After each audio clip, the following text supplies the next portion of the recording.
নমস্কাৰ সকলোকে চন্দন কিচেনলৈ স্বাগতম জনাইছো।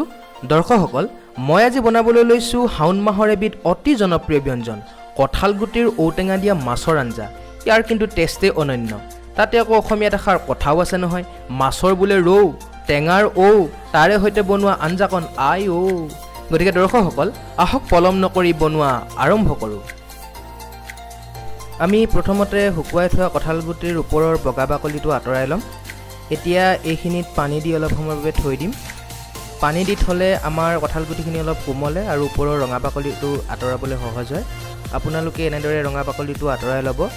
যদি ৰঙা বাকলিটো আঁতৰোৱা নহয় তেনেহ'লে আমাৰ আঞ্জাকণৰ কালাৰটো অলপ ক'লা হয়। আমাৰ আঁতৰোৱা হৈ গৈছে। এতিয়া আমি এইখিনি বইল কৰিম। তাৰ বাবে প্ৰেছাৰ কুকাৰত দি কেইটামান হুইচেল মাৰি দিম।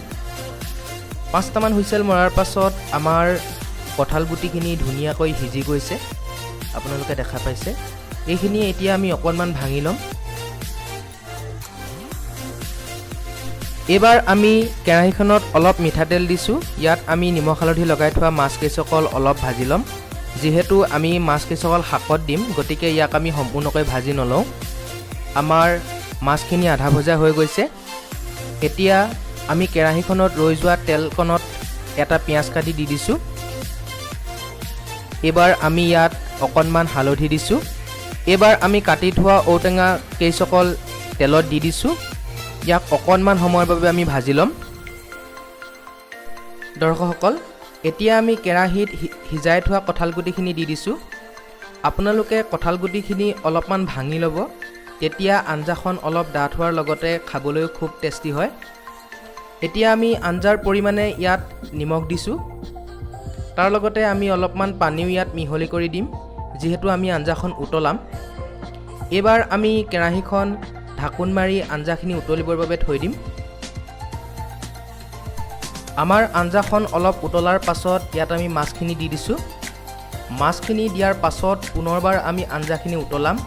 তাৰ বাবে কেৰাহীখন ঢাকোন মাৰি থৈ দিম। আপোনালোকে মাছ দিয়া টেঙাৰ আঞ্জা বনাওঁতে এটা কথা লক্ষ্য কৰিব যে আপোনালোকে যিমান সময় আঞ্জাখন উতলাই সিমানে তাৰ টেষ্ট বৃদ্ধি হয়। গতিকে যিমান সময় পাৰে সিমান সময় আপোনালোকে উতলাই খাব, তেতিয়াহে আপোনালোকে প্ৰকৃত সোৱাদ পাব।